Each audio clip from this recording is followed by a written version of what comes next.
David Davis, of course, top broadcaster before that, and somebody that had to handle the whole of Terry's career with England. David, very good evening to you. Evening, Mark. We want to laugh, don't we, with Terry right now? Yes, very much so. I mean, that's my abiding memory. I was out shopping in a car park today here in the West Midlands, and when I heard this news, and the contrast on a miserable day in the West Midlands, in most of the country, I think, with what I remember Terry Venables for, couldn't have been starker. Terry Venables, to me, the memory of Terry Venables is laughter. We laughed and laughed and laughed so often that, you know, sometimes when we shouldn't have done, probably, I fear, and we provoked a little bit of wrath from one or two of those within the FA occasionally. But heck, you know, there was so many things that I could tell you about him that lifted our fortunes and lifted my spirits when I was down, and I was. Yeah, he seemed to know how to deal with people, and people from every walk of life. Of course, you know, there he was, a man from Dagenham in Essex, a man who was part of a family that, well, he'd got his dad, Eric, to look up to, and then, of course, he had his other aunts and uncles and godparents and everybody helping to look after him. But Terry was always destined to be a manager after he was a footballer. And I think one of the things that I always found so refreshing was that he was ahead of the game the whole time, whether it was business that wasn't going to work or whether it was football that was. He was ahead of his time. You know, I was lucky enough I worked in the early years in the northwest of England, and I can put my hand on my heart and say I knew Busby and Shankly and Fagan and Bob Paisley and those wonderful managers. But Terry was the greatest manager, if I may say this, of his generation. He was ahead of his time, for example, in the way he managed abroad. Yes, I used to go and watch him as a kid on the terraces at Stamford Bridge, then at Tottenham. I know, and then he continued playing a little bit at QPR, and then he went into coaching, and he was ahead of his time as a coach at Crystal Palace and at Rangers, and he got the chance against many people in Spain who said, who is this young bloke from East London coming to Spain to be the manager of Barcelona, for goodness sake. And they won La Liga, and they went to the final of what is now the Champions League. And then, of course, he came to England. And something I would add about him, Terry, like his father Fred, the late Fred Venables, was a great patriot. And so therefore, when he became manager of the England team, it was the realization of a real ambition. He had a sort of team around him, though, didn't he, throughout his whole lifetime? And they were everybody from Eric Ashby to Ted Buxton, of course, who was one of his assistants with you at the Football Association, and a man that eventually became manager of China. And, of course, really, Terry knew him from the early days that he was the family butcher. He used to cut the rump steak well. You know, I mean, you just couldn't make this sort of thing up these days, could you? Mr. Ted, who, when we were going to China, went ahead of us and told the Chinese communist regime he wasn't happy with the pitch that we were going to play on. And he was quite brave. And then we arrived in Beijing, and, you know, in go the players, and then the chant starts, Mr. Ted, Mr. Ted, Mr. Ted. And yes, Terry basically, you know, sometimes when people talked about his business associations, you know, Terry would always say to you, his life wasn't a doddle, and there were periods of unpopularity that I mentioned, and he said, when you said to him, well, you know, there are people within the FA who are a bit iffy about some of your associates, he would always say to you, they were loyal to me and I am loyal to them. And loyalty mattered a great deal to Terry. But he was a force of nature. And when he knew you were on his side, you were always on his side. It's fantastic. I remember I was a young whippersnapper in those days. Oh, not that much of a whippersnapper. No, I wasn't that much, but I was quite when it came to television and Sky News, and we'd just launched Sportsline, really, and Terry became the manager. And I remember, didn't know him at all. And I remember, because you did the great grand opening at Wembley, and he'd got the manager's black coat on and he strides out, and I told our cameras to roll. As he came up to everybody else, I went out in front and shook his hand, and he sort of gave me a strange smile and everything. But then it was one of his first, I think it was his first press conference, because of course there was the problems at this stage with Alan Sugar and everything that was going on at Tottenham and what have you. But I had, in those days, David, and you'll know way more than me, but there was a Football Focus, there was the regional commercial television network, and there was these new pretenders on the block, Sky News Sport, which was me. And I asked him a couple of questions about the business dealings and everything, and he hauled me.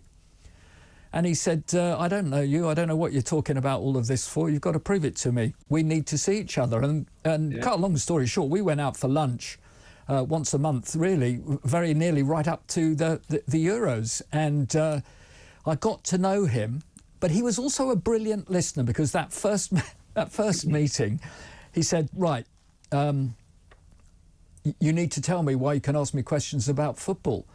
And he said, so we're going out for lunch, you pay, and I'll choose. And we went to the Ritz for our first lunch. That's where he took us. And the Queen Mother was actually 2 tables away. And I'm thinking, I can't believe this. Anyway, we sat there, and as we did every time we did all this, he, as I said, he was a great listener. He just wanted to know what I'd done within football to be able to ask questions. And he listened to me and everything. At the end of it, he said, right, we're going to do this on a regular basis, Mark. He said, and we, year and a half out from Euro 96, and he said, I want you on a napkin at every restaurant that we go to write the team I'm starting with in Euro 96. And he said, I'll give you one clue out of all the players available to me. If they're all fit, there is one name right now that I would have on my starting sheet. He would be the first. And I hadn't got a clue who it would be. I mean, I talked to everybody from Shearer to Gazza to David Seaman to what have you. And he said, no, none of them. Gary Neville. Gary Neville is the best fullback I've ever seen. He's the best and hardest right back I've ever seen. More importantly than that, he's got such a knowledge of the game. He'll keep the back four where I want them, so I don't have to worry quite so much about Gazza picking the ball up and going off on his runs. And, you know, there was just the first lesson of a great coach. There was the great thing that he would actually tell players these things as well about themselves. He wasn't aloof, of course, and that was not his style at all, but he would take individual players aside and he would talk to them. Yes, he would kick a few of them mentally, I mean by that, but he would also hug a few of them, tough and tender. That was an expression used in politics that was also used in football, and he believed in it passionately. But I go back to my basic point, which you know as well as anybody, that he would laugh. You would laugh with him. We played a few pranks on the media. I seem to remember one about the journalists who would come to one of two press conferences. Those who did longhand, those who could write, who did capital letters, those who could write in other ways. And he always liked those sort of jokes on April Fool's Day, that sort of thing. And we also sent a message. I remember that he and I were moving both our departments from number 16 Lancaster Gate to a Greek restaurant up the road, and that people should always contact us for this Greek restaurant. That didn't go down terribly well in certain quarters, I seem to remember, but it was typical Venables. He also, I mean, we haven't mentioned his musical ability. Terry could have been not just a football person, he could have been a singer of some quality. He sang, I seem to think he sang in Spanish, and he used to enjoy showing off his Spanish, particularly during Euro 96, and there are people who can bear testament to that. But how many football people can say that they sang with the Joe Loss Orchestra? Yep. I don't many. No. And he certainly did. And then, of course, he sang regularly at his club. There he is. You see him. And he was very, very good. Number 23 in the hit parade was his highest. Goodness me. Well, I didn't know that. It was an Elvis Presley number. The other thing that I will say, because we then started to have our Sky News Sport parties in Scribes. Scribes, obviously, underneath in High Street, Kensington then. Of course, you could only get in if they let you in, because the door was straight out onto the pavement. And the Daily Mail always annoyed him that they were only just above. And then he realised that they were all big drinkers, so he was quite happy and made them all members of the club at the same time. But I remember on one occasion we'd had a big Christmas party, and I'd got there early in the morning, and this was classic Terry. I'd said to Terry, do you mind just coming along, Terry? Got a lot of other good sportsmen and women who'll be there, but got our team as well who'd just like to say hello. And he said, well, I can't stay all day, but I promise you I'll be there. And I got there early, and we'd ordered a couple of crates of champagne, and the barman who was there said... You're getting paid more than I thought you were. No. This is all Mr. Murdoch was paid. It's a good ending to this. So, and then he... so I said, yep, everything ready for lunch and what have you? And the barman said, everything's all right except the champagne. Is there any way you can pay us now in cash? He said, they won't deliver it unless we give them cash for the champagne. So we did that, and we had some great stars there. Roger Utley was there. Yes. We'd got Kenny Sansom there. We'd got Mark Ilott, who was a great cricketer at that stage. We've got the Pitmans there and all these others. We've got Kenny Sansom and what have you. And everyone having a great time. And then one, who will remain nameless, and it wasn't me, one of our sports reporters, a little worse for wear, had a swing at one of the Daily Mail journalists who mentioned them in a column. You can probably imagine who it might have been. And anyway, he then collapsed on the floor, and he was carried out on to Kensington High Street by Terry, by Roger Utley, by Mark Ilott, by Kenny Sansom, and by Mark Pitman. Could you imagine if the Red Tops had got hold of that? They're then with this guy trying to find a cab and throwing him in. But it was just like that all the time. It was great fun. Well, not all the time. Not all the time. You know what I mean, but not all the time. I know what you mean. He and I. It was quite by chance that I got to know him. Well, I was still at the BBC in the days when one BBC Match of the Day reporter would go with one Cup team, another one would go with the other. And Jimmy Hill, the late Jimmy Hill, used to toss the coin in the Match Day office. And it was Nottingham Forest against Spurs. And Tony Gubber was the other BBC reporter. And everyone assumed, because my home was in the Midlands, that I would want to go with Nottingham Forest. I was very clear that I wanted to go with Tottenham, and I won the toss. So I went with Tottenham. And that actually changed my life because I went to see him the week before. They were playing at Liverpool. Tottenham were playing at Liverpool, last game of the season. Yeah. And I had coffee with Terry on the morning of the match, and we got on very well. And life went on. Then we were in the team hotel, not a quiet, secluded Manchester United type of hotel, a rather busy central London hotel, I seem to remember at the time. And life developed completely from there. And I remembered the story as well today.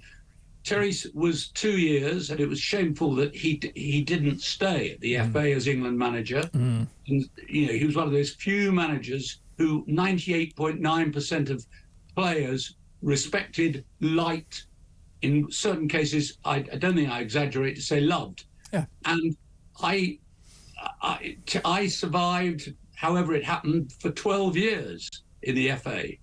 And he came to my leaving do all those years later. And he said, I want to speak. And I said, okay. Must you? And he said, I must. So he said, I sometimes put on the Venables accent, but it's too early in the evening to do that, I think. Yeah. And he said, well, of course, people always wondered why David and I got on so well. And he said, one reason is we both came from London. Terry, came from the East End of London. David came from the posh part of London, the Euston Road. Now, my mum would have had a fit if she'd realised that Euston Road was being described as a posh part of London. That's another matter. He then said, we had one other thing in common. And I thought, I know what's coming now. What had emerged was we both had elocution classes at school. Because I couldn't pronounce certain letters and words, and this wonderful woman effectively created a voice for me. And Terry said, we both had elocution classes at school. I leave it to you to decide who had the better teacher. I was for that. And he brought the place down. And but he liked to laugh, including at himself. Some people don't know that he was actually quite sensitive as well. And he would, rather like a number of football managers, you'd think, oh, they have to be very tough and thick-skinned and all that sort of stuff. He wasn't, I would not say he was thick-skinned. He was resilient, which is a very different thing.